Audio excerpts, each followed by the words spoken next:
नमो अरन्तानं नमो सिद्धानं नमो आयरीयानं नमो वज्राययानं नमो लोये सवसाहुनं। तीन भुवन में सार वीतराग विज्ञानता शिव स्वरूप शिवकार नमो योग समारिके। शैलाला जी के आधार से अपना ये स्वाध्याय का क्रम चल रहा है और इस संदर्भ में जो तीसरी ढाल के 9वें छंद में जो चर्चा चल रही है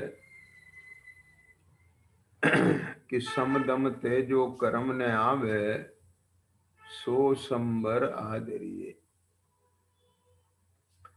माने कुल मिलाकर के ये जो चर्चा चल रही है ये जीवादि 7 तत्व के स्वरूप की चर्चा चल रही है। अब ये जो जीवादि 7 तत्व का स्वरूप है वो जानना क्यों जरूरी है? क्योंकि इसे जाने बिना ये जीव की पर द्रव्य से भिन्न जो अपनी सत्ता स्वभाव है उसकी दृष्टि नहीं बन पाएगी, और उसकी दृष्टि नहीं बनेगी तो फिर उसमें लीनता कैसे होगी, और उसमें लीनता नहीं होगी तो इसका मोक्ष मार्ग प्रारंभ कैसे होगा? जब प्रारंभ ही नहीं होगा तो पूर्णता नहीं होगी, और पूर्णता नहीं होगी तो मोक्ष की प्राप्ति नहीं होगी।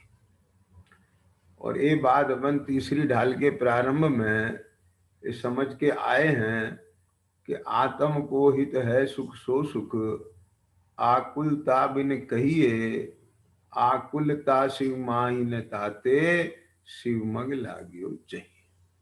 ख्याल में आ गया ना?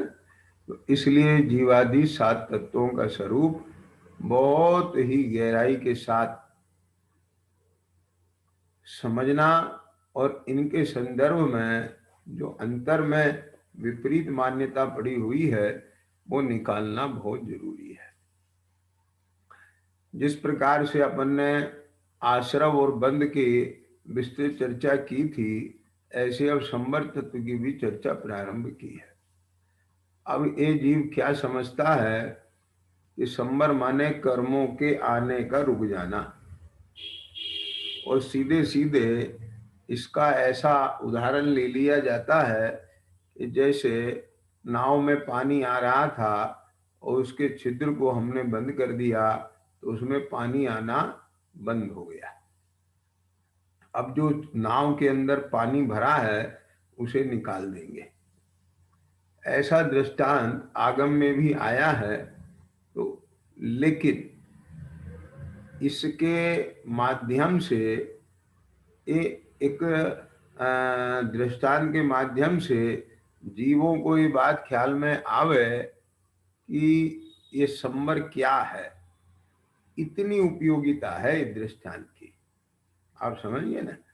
लेकिन हम इससे आगे समझने को तैयार नहीं होते, और यही कारण है कि संवर का सच्चा स्वरूप हमारे ज्ञान में नहीं आता।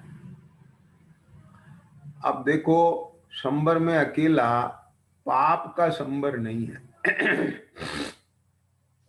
संवर में पुण्य पाप दोनों का संवर है। संवर माने कि जो आत्मा है उस आत्मा की अपने में स्थिरता, अपने स्वभाव रूप परिणमन।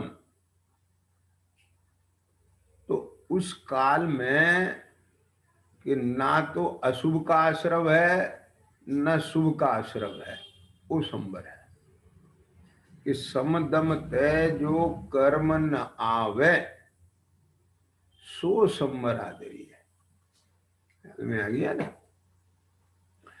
क्योंकि एक जीव को अनेक बार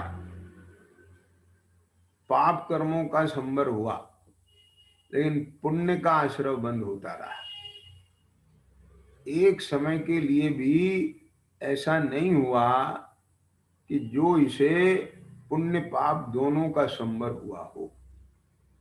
यदि पाप पुण्य दोनों का संबर हुए तो पाप और पुण्य इन दोनों के वेदन से पार जो अपना स्वभाव है ना, ज्ञाता दृष्टा भाव, तो वो उसके आश्रय से जो एक वीतराग भाव प्रकट होता, ज्ञाता दृष्टापना प्रकट होता, अप्रभावीपना प्रकट होता, यानी जहां शुभाशुभ भाव विकल्प नहीं है, ऐसा एक परिणाम प्रकट होता और उसका वेदन होता, तो उस संबर का सुख इस जीव ने वेदन में नहीं लिया।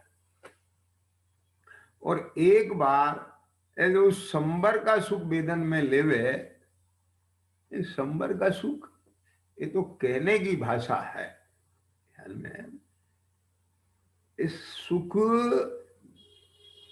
उस स्वभाव के आश्रय से दर्शन ज्ञान चारित्र का है ना, जैसा ज्ञान वैसी श्रद्धा और उस रूप आचरण, वो उस काल में जहाँ तीनों की एकता है, तो उस तीनों की एकता में जो शुभाशुभ भाव का उत्पन्न होना नहीं हुआ, तो क्या हुआ कि एक ज्ञाता दृष्टा रूप भाव रह गया, ख्याल में आ गया।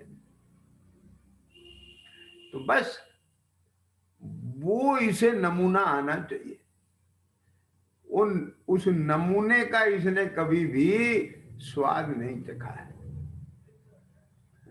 जैसे कल भी चर्चा की थी ना कि इसे एक बार निज रस का आस्वादन हो जाए तो विषय सुख के प्रति अरुचि हो जाए।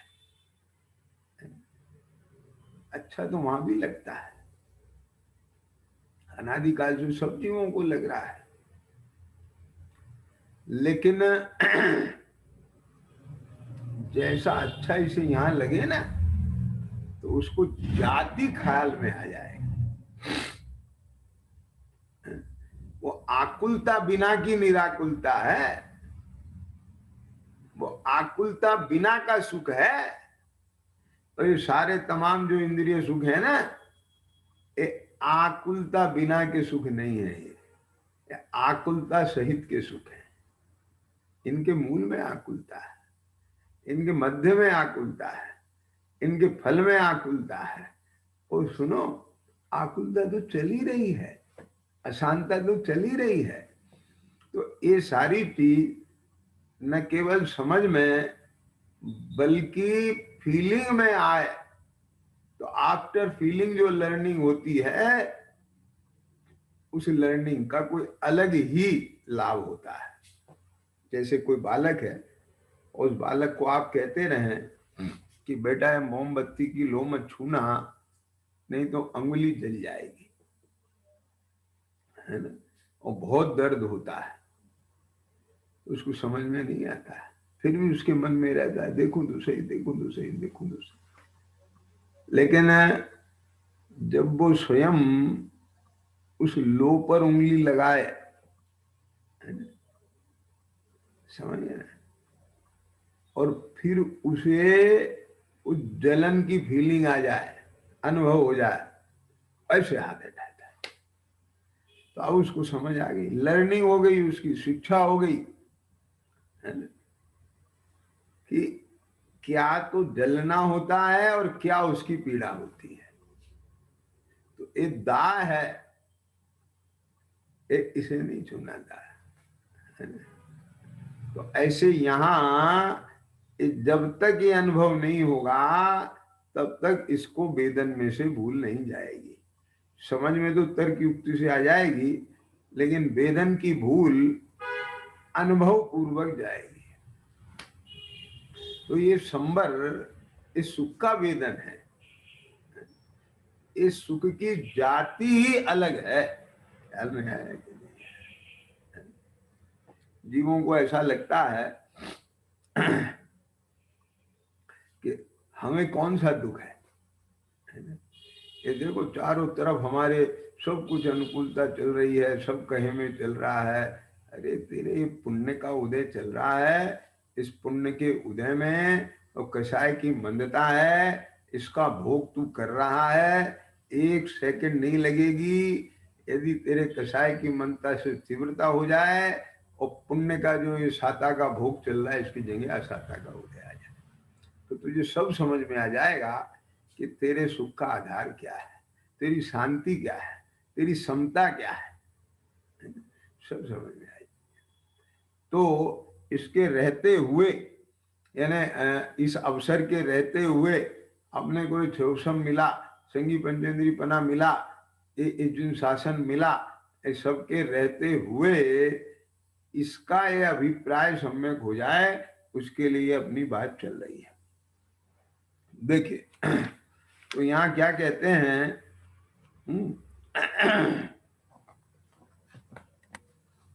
हाँ, तो कल अपन ने संबर तत्व के बारे में जो चर्चा की थी, है ना, चौथे अधिकार से, तो उसमें ये बात आई थी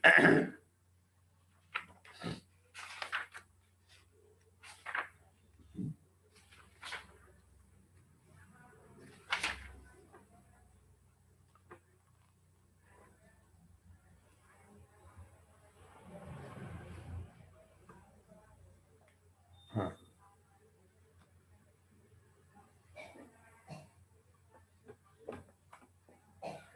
कि आश्रव का अभाव होना सुसंबर है ना? जो आश्रव को यथार्थ नहीं पहचाने उसे संबर का यथार्थ श्रद्धान कैसे हो। जैसे किसी के अहित रूप आचरण है, उसे वे अहित रूप भाषित ना हो तो उसके अभाव को हित रूप कैसे माने। कितना सरल शब्दों के साथ व्याख्या है। आप कोई भी आपको आदत है, आपको जब तक वह दुख रूप नहीं भाषेगी, उसका अभाव सुख रूप नहीं भाषेगा, ख्याल में आ गया ना, तब तक आप उसे कैसे छोड़ेंगे। यानी कि जो आपको आदत है वो आपको अहित रूप लगे तो उसका छूटना हित रूप लगे। सुनना बात है? क्या कहा, बहुत सारी आदतें होती हैं जीवन में, दूसरों को लगती हैं ये अच्छी आदत नहीं है, पर अपने को नहीं लगती, तो वो अहित रूप लगे तो उसका अभाव हित रूप लगे।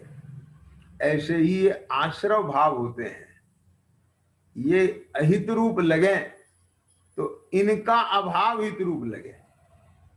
अब सवाल ये है कि संबर तो अभी प्रकट हुआ नहीं, तो जो है नहीं उसमें इसके सुखपना कैसे आए, वो हितरूप कैसे माने, उसका सम्यक श्रद्धान कैसे हो जो अभी है ही नहीं।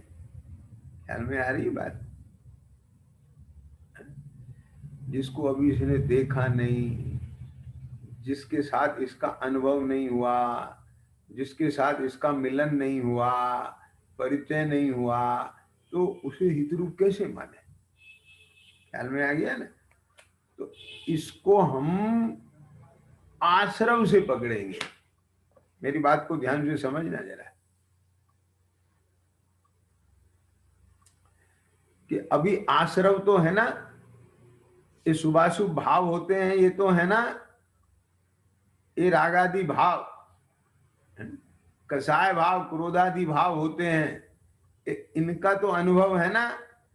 तो अब ये बताओ, ये आकुलता रूप है कि निराकुलता रूप है, ये हित रूप है कि अहित रूप है।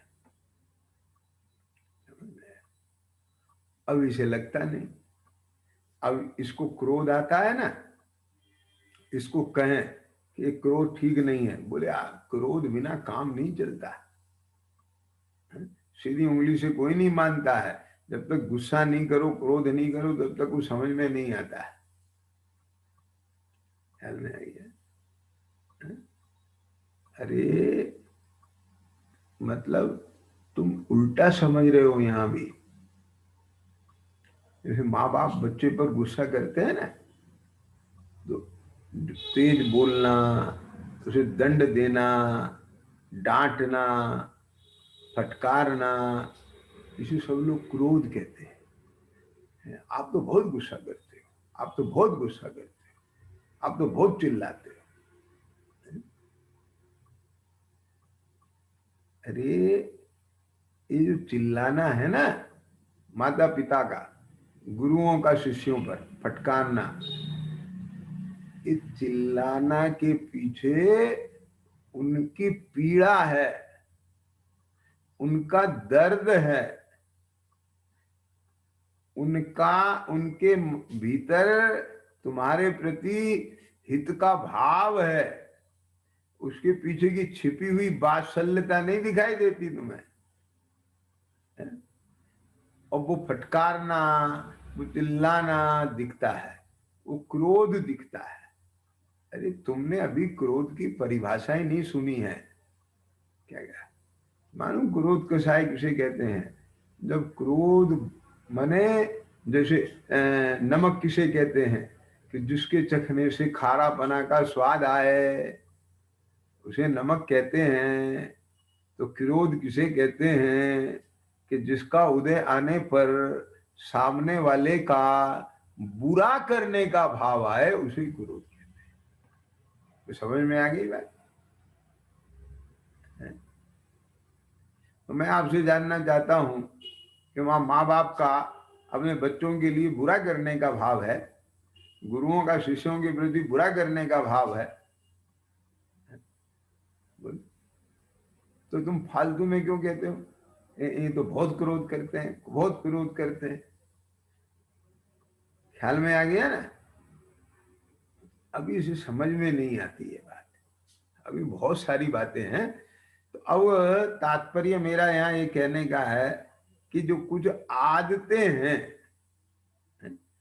तो ये आश्रव भाव, एक क्रोधादि भाव, ये दूसरे का बुरा करने का भाव भी आता है, उसे दूर करने का भाव भी आता है। पता कब आता है? जब वो हमारे इष्ट में बाधक होता है।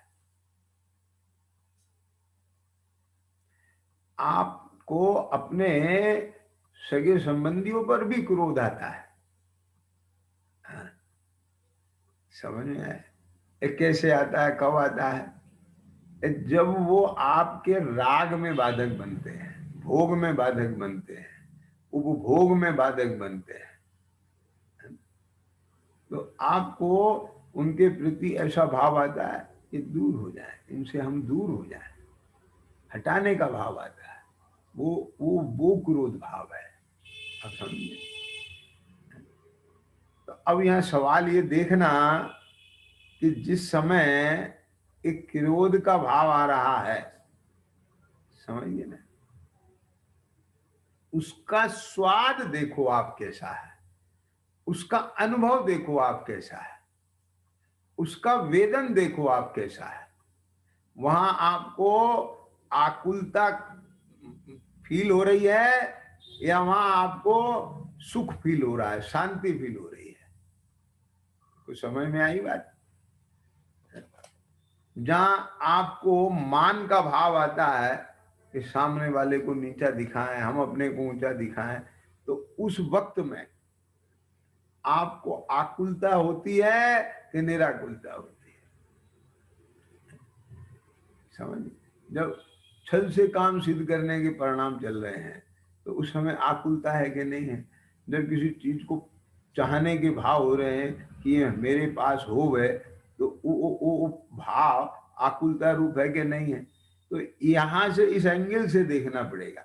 और जो 24 घंटे अपने कोई रागादि भाव होते हैं, चाहे राग भाव हो अथवा द्वेष भाव हो, तो उनके गर्भ में जाके, उनके हृदय में जाके, उनके पेट में जाके देखना पड़ेगा, आपको अंदर घुस के देखना पड़ेगा कि यहाँ आकुलता है। अब फिर इसे विचार करो कि तुम जिसका बुरा करना चाहते हो, अब उसका बुरा करने से तुझे क्या मिलेगा? तुम जिसे नीचा दिखाना चाहते हो, उसको नीचे दिखाने से क्या मिलेगा? और स्वयं को ऊंचा दिखाने से तुझे क्या मिलेगा? बोले नहीं अच्छा लगेगा। अरे तू उस भाव का ही अभाव कर दे ना, तो अभी अच्छा लग जाएगा। तो समझ में आया कि नहीं आया? जो अच्छापना तुझे दुख दे के आए, उससे पहले तुझे दुखी होना पड़े, तो उसे हम अच्छा क्या कहें? आपको समझना जरा बात। यानी जिससे पहले दुख की आग में से निकलना पड़े,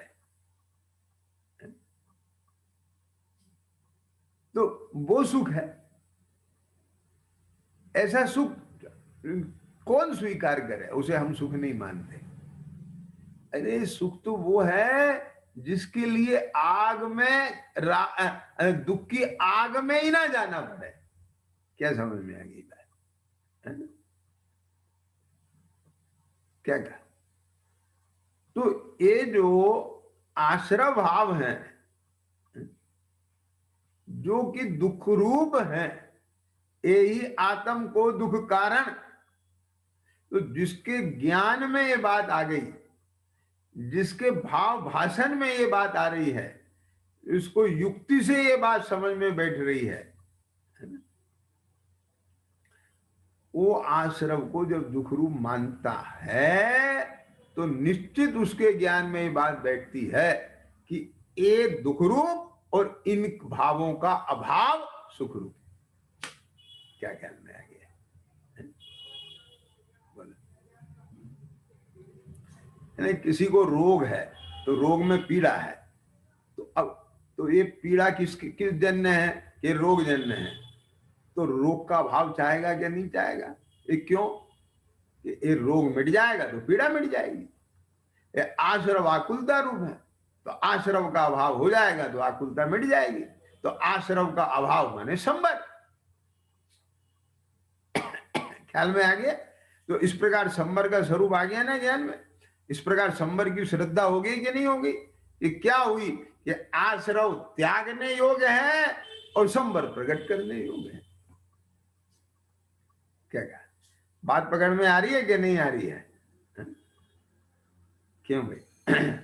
तो यहां क्या कहते हैं देखो, 83 नंबर के पेज पर, आश्रव का भाव होना सुसंबर है।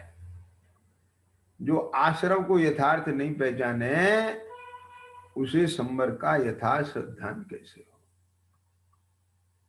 जैसे किसी के अहित रूप आचरण है, उसे वे अहित रूप भाषित ना हो, तो उसके अभाव को हित रूप कैसे माने? जैसे जीव को आश्रव की प्रवृत्ति चली आ रही है ना, 24 घंटे मिथ्यात आदि आश्रव भाव रूप प्रणवन चल रहा है। अब वो उसे अहित रूप नहीं लगता। समझ में आया? उसे उसे जो भासता है ना, ये भ्रम भ्रम, उसे भ्रम ही नहीं लगता। वो तो कहता है हाँ ऐसे ही है, देखो पेड़ भाग रहे हैं, यही तो मैं हूं, मैं ही तो इसका करता हूं। मैं आंख से देखता हूं, नाक से सूंघता हूं, जीभ से चखता हूं, कान से सुनता हूं, हाथ से छूता हूं, इनमें से सुख आता है। ख्याल में है? तो ऐसा है। अब उसे जो वो अपना ये भ्रम रूप परिणमन है, ये समझ में नहीं आता, ये लगता ही नहीं है। ये इसे अहित रूप ही नहीं मानता है। ये जो राग द्वेष रूप भाव होते हैं, ये उसे अहित रूप ही नहीं लगते हैं। ख्याल में आ गया? माने जो जीव को आश्रव की प्रवृत्ति है, कब से? कि अनादिकाल से। तो इस जीव को आश्रव की जो प्रवृत्ति अनादिकाल से है, इसे वह अहित रूप भाषित ना हो, तो उसके अभाव रूप संबर को हित रूप कैसे माने? पॉइंट समझ में आया कि नहीं आया? क्या कहा? ये जो कल चर्चा की थी कि वो द्रवलिंगी मुनि है, उसको इस शुभाश्रव यदि क्या कहा, क्या कहा, ये अहित रूप नहीं लगे तो फिर उसका अभाव वीतराग भाव रूप शुभ रूप कैसे लगेगा? तो ये लगता है कि इसमें प्रवृत्ति पूर्वक मेरा सब काम हो जाएगा। आए समझने के लिए ये परोन्मुक्ता क्यों? इस देहाश्रित क्रिया की परान्मुक्ता क्यों? क्या समझ में आ गया? क्या कहा?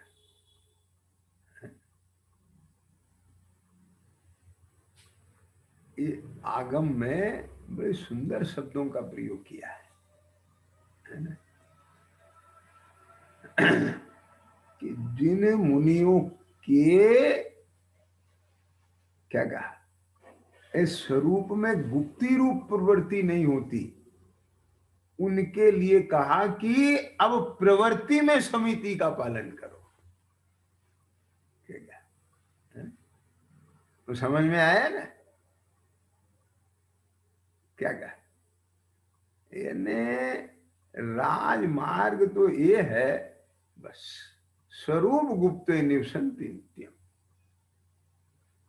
कि हे मुनि तू स्वरूप में ही निमग्न रहे। पर जो नहीं रह पाता उसके लिए ये कहा कि जब जो बाह्य प्रवृत्ति में जा रहा है तो अब समिति पूर्वक वहां पर प्रवृत्ति कर। समझ में आ गया? अब बाह्य प्रवृत्ति किस रूप होगी? या तो बोलने रूप होगी, या फिर उठने बैठने रूप होगी, या गमन रूप होगी, या आहार रूप होगी, या फिर मलमूत्रक्षेपण रूप होगी।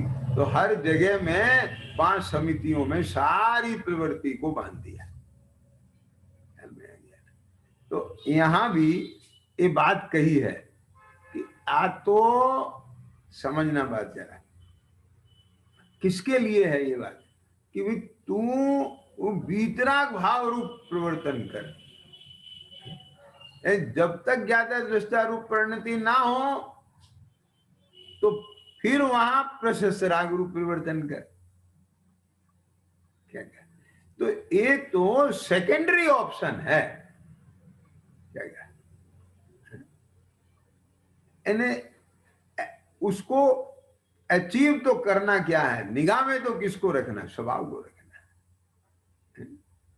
यहां नहीं रह पाए तो जब प्रवृत्ति में आए तो वहां प्रवृत्ति में, ध्यान से सुनना, अब मैं और दूसरी मार्मिक बात कह रहा हूं कि प्रवृत्ति में वहीं पहुंचने की कोशिश हो। यह है बात।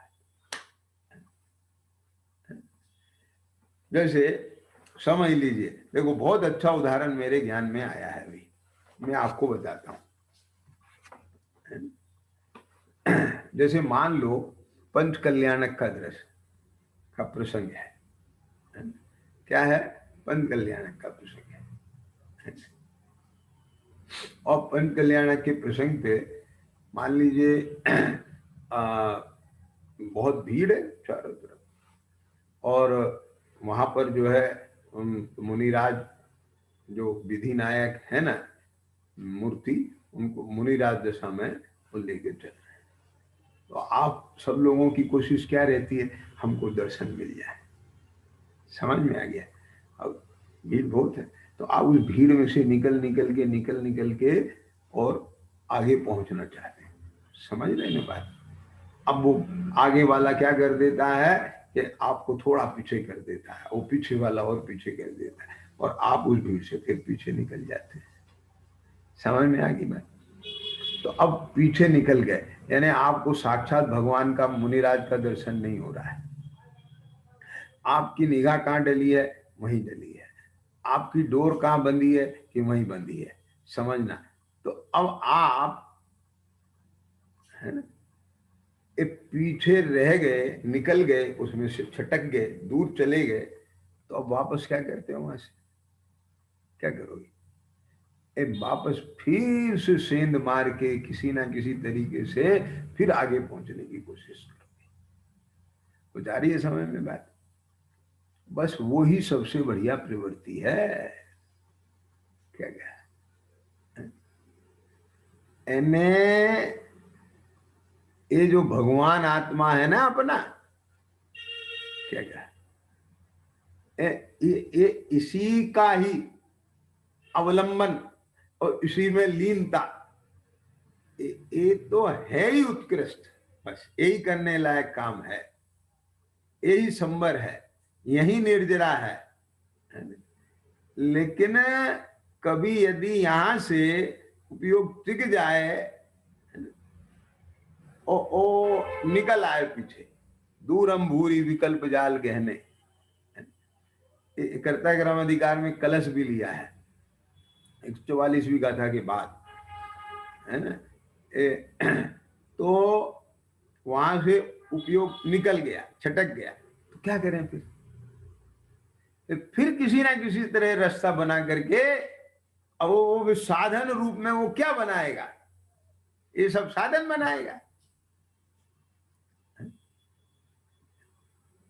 कोई ना कोई अवलंबन लेगा, किसी ना किसी का सहारा बनाएगा, सहयोग लेगा। भाई साहब थोड़ा सा जरा मुझे रास्ता देना। ख्याल में आ गया कि नहीं है? तो वापस जो जिसकी निगाह वहां है, जिसकी डोर भावना वहां से बंधी हुई है, वो उस भीड़ में से कोई ना कोई रास्ता बना करके वहां जो पहुंचने की प्रवृत्ति कर रहा है, बस उससे बढ़िया प्रवृत्ति और शुभोपयोग की मुझे दूसरी नजर नहीं आती है। मैं तो उसे ही शुभोपयोग समझता हूं। ख्याल में है? यानी वो वहां पहुंच नहीं पा रहा है, लेकिन पहुंचने की निरंतर उसकी झटापटी चल रही है। और जो कुछ भी कर रहा है, जहां भी खड़ा है, और वहां से जो कुछ भी कर रहा है, वो सब वहां पहुंचने के लिए कर रहा है। तो उसका वो सारा उपयोग शुभ उपयोग है। क्यों? क्योंकि उसकी जो भावना, उसका जो लक्ष्य, उसकी जो दृष्टि, उसकी जो है, वो उसके ही समक्ष जा रही है। आगे समझ में कि नहीं आई बात? आवाज आ रही है कि नहीं आ रही मेरी? क्या ख्याल में आया? तो मतलब मेरा कहने का ये है कि ये ज्ञानी के है, अज्ञानी के नहीं है। बात समझ में आया ना? क्या बोला? अब वो अज्ञानी तो क्या है, वो साधन को ही साध्य मान करके उनमें प्रवृत्ता रहता है।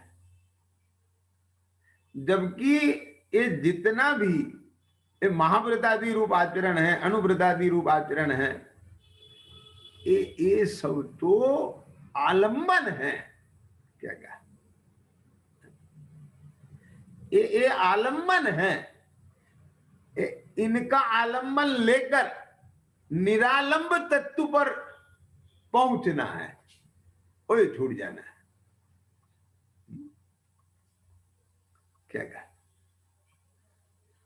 तो जो कल मैंने चर्चा की थी ना, तो उसमें वो कॉन्सेप्ट ही नहीं है उसको। क्या क्या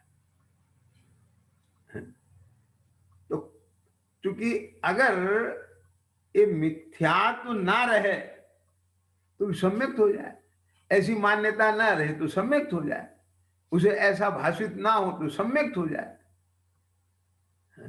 तो कहीं ना कहीं किसी ना किसी रूप में वो वहां पर भ्रम पड़ा रहता है। अब ये ना रहे, इसके लिए तो ये सारी मेहनत चल रही है भैया। इसको कहीं बिल्कुल अच्छे से देखो, खाली सुनो मत, देखो, अंदर में देखना पड़ेगा जा जा करके। या अपन क्या मानते हैं, ये ऐसा हो जाए, ऐसा हो जाए, ऐसा हो जाए, ऐसा हो जाए, बस सबको ये दिखता है, ऐसा हो जाए, ऐसा हो जाए, ऐसा हो जाए, तो सुख हो जाएगा, तो सुख हो जाएगा। अरे ऐसा हो जाए तो सुख हो जाएगा, ऐसा नहीं, बल्कि ऐसा हो जाए इस विकल्प के अभाव में अभी सुख हो जाएगा।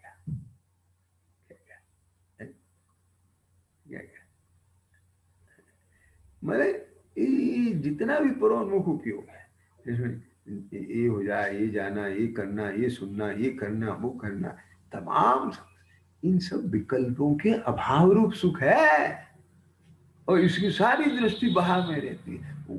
ऐसा परिणाम जाए तो सुख होगा। ध्यान से सुनना, दो बातें क्या कहा, ऐसा परिणाम जाए तो सुख होगा।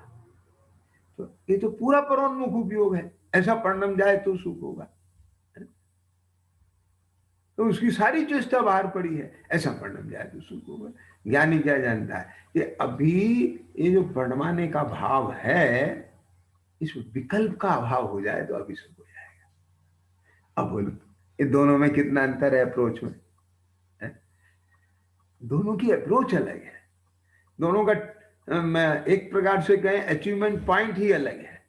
वो परद्रव को परिणमाना चाहता है और एक परिणमाने के भाव का अभाव चाहता है, क्योंकि उसे पता है उसके परिणमने से भी मुझे क्या मिलेगा। समझना जरा बात, क्योंकि उसके परिणमने का मुझे वेदन होगा ही नहीं। ये बात पकड़ो मेरी, मैं क्या कह रहा हूं। उसके परिणमने का सुख मुझे नहीं मिलेगा, उसके परिणमने का वेदन मुझे नहीं होगा, क्योंकि उसका चतुष्टय क्षेत्र अलग है, मेरा चतुष्टय अलग है। अत्यंता भाव की दीवार खड़ी है बीच में। ये अज्ञानी को भी जो लगता है ना कि उसके परिणमने से मुझे सुख मिला, तुझे उसके परिणमने से सुख नहीं मिला पागल। पहले तो उसे परिणमाने का विकल्प रूप आर्त ध्यान था, अब वो परिणम गया तो उसके आनंद रूप रौद्र ध्यान है। खबर नहीं है तुझे, तू कहां जी रहा है। क्या कहा? ये मेरी बात पकड़ में आ रही है कि नहीं आई है? नहीं आई अभी समझ में? क्या चिद्रू, क्या समझ में आया? क्या समझ में आया? फिर से बोल रहा हूं, ध्यान से सुनो सब लोग। ये 24 घंटे क्या हो रहा है? कि पहले तो ये आर्त ध्यान किस बात का? क्या कहा? पहले तो ये आर्त ध्यान इस बात का कि ऐसा परिणम जाए। अब वो किसी भी वस्तु को लेके हो, व्यक्ति को लेके हो, क्षेत्र संबंधी हो, सब परोन्मुख में कह रहा हूं। और सुनो, परोन्मुख भी छोड़ो, हाँ, ये स्वयं की परिणति को भी ले लो चाहे। क्या कहा? मेरा जीवन ऐसा हो जाए, मेरी भाषा ऐसा हो जाए, मेरा खान पान ऐसा हो जाए, मेरा उठना बैठना ऐसा हो जाए, मेरा वेशभूषा ऐसी हो जाए, मेरा जीवन ऐसा हो जाए, मेरी दिनचर्या ऐसी हो जाए। समझ में आया कि नहीं आया? क्या कहा? तो ये उसे आर्त ध्यान रहता है, हर समय विकल्प रहता है। समझ में आ गया? अब एक तो ये हो गया उसे, है ना। अब उसको अगर ऐसा हो जाए तो चैन पड़ जाती है, वो चैन नहीं है। हाँ, ये उसके विकल्प की पूर्ति जन्य सुख है। यहां पूरी हो गई मेरी बात, ये रुद्र ध्यान है, आनंद आ गया, उसमें सुख माना उसने। अज्ञानी विकल्प के पूरे होने पर सुख मानता है, और ज्ञानी विकल्प के अभाव से सुख मानता है। वो जानता है ये पत्रों के परिणाम से मेरा कोई मतलब नहीं है, उसमें से कुछ आया ही नहीं है। ये बेस तो यहीं से खड़ा हुआ है मुक्ति के मार्ग का। अज्ञानी को तो यही समझ में आता है, उसमें से आता, उसमें से आता, उसमें से। समझ में आ रही है बात? तो यहां भी जो संबर है ना, ये संबर क्या है कि आश्रव का निरोध संबर है। ध्यान से सुनना जरा बात। तो आश्रव क्या है? ये सब राग आदि भाव, ये विकल्प। अब वो चाहे अशुभ विकल्प है या शुभ विकल्प है, तो विकल्प है ना, वो परोन्मुख है। तो ध्यान से सुनना। तो अज्ञानी उस विकल्प की पूर्ति को सुख का कारण मानता है। क्या बोला? राग आदि प्रगटिए दुख देन तिन ही को सेवत गिनत चैन। क्या बोला? समझ में आया कि नहीं है? देखो मैं आपको एक चीज बताता हूं, ये बहुत मार्मिक बात है। आप लोग अपना स्टूडेंट लाइफ याद करो। क्लास में कुछ बच्चे तो ऐसे होते थे जो पढ़ने वढ़ने वाले नहीं होते थे, और उनको तो ये दिक्कत रहती थी कि हमारा नंबर ना जाए किताब पढ़ने के लिए, तो ये तो छिपते थे, है ना, टीचर के सामने आने से छिपते थे कि इनको इंटरेक्ट ना हो जाए, टीचर की निगाह मेरे पे ना आ जाए, तो बचते रहते थे। समझ में आएगी बात? लेकिन जो चाहते थे बच्चे, तो वो ये कोशिश करते थे कि किसी तरह से हम अपना चेहरा दिखा दें मास्टर जी को, सर जी को, मैडम जी को, बहन जी को, है ना, और ये हमें देख लें तो हमें खड़ा कर दे कि सुनाओ बेटा। ये दो तरह की बात समझ में आ गई कि नहीं आ गई? तो अब ध्यान देना, अब जो जो जो बच रहे हैं उनको हर समय ये विकल्प है। क्या ये कौन सा विकल्प है? कि हमारा नंबर ना जाए, हमें ना खड़ा कर दे, हमें से ना पूछ ले। समझ में आ रही है बात? सुनना, वो ध्यान से सुनना जरा, मैं ये निकाल के बता रहा हूं आपको। और दूसरे वो उस कैटेगरी के हैं जिनको बार बार ये विकल्प चल रहा है, हमसे पूछ ले, हमसे पूछ ले, हमसे पूछ ले। क्या क्या समझ में आ रहा है? अच्छा, अब ध्यान से सुनना। ए ए जिनको ये विकल्प आ रहा है ना, ये कौन सा? कि हमारा नंबर ना जाए, हमसे ना पूछ ले। तो जब तक घंटा नहीं बज जाता और टीचर नहीं चला जाता, तब तक उन्हें ये आकुलता है, ये विकल्प है, हमसे ना पूछ ले, हमसे ना पूछ ले, हमसे ना पूछ ले। समझ में? तो ये आकुलता जो है, ये विकल्प। और जब घंटा लग गया और टीचर निकल गया, आनंद आ गया। तो क्या मतलब हुआ? तो वो जो निरंतर बच रहे हैं, बच रहे हैं, बच रहे हैं, बच रहे हैं, बच रहे हैं, उन्हीं की सेवा कर रहे हैं ना। किसकी सेवा कर रहे हैं? उस विकल्प की। ये कौन से विकल्प की सेवा कर रहे हैं? कि उस विकल्प की सेवा कर रहे हैं कि हमसे ना पूछ रहे, बच रहे हैं। उसके लिए वो क्या कर रहे हैं? निरंतर छिप रहे हैं। तो ध्यान से सुनो, रागादि प्रगटिए दुख देन, तो ये विकल्प दुख रूप है। और तिन्ही को सेवत, उसकी सेवा कर रहा है। ये बहुत गहरी बात बता रहा हूं, अगर आपके ज्ञान में आ गई तो जीवन बदल जाएगा। क्या कह रहा हूं? ये विकल्प चल रहा है ना, राग राग है ना इस बात का। क्या क्या तो अब वो उसी की सेवा कर रहा है। सेवत माने सेवा कर रहा है। ये क्या? उसकी चेतना बार बार कहां लग रही है? वो विकल्प की पूर्ति में, वो भी बचने की, बचने की, बचने की, हमसे न पूछने, बचने की। तो जब तक वो बच रहा है, अब की बार टीचर ने दूसरे को उठा दिया, बच गए, और उसने पढ़ लिया।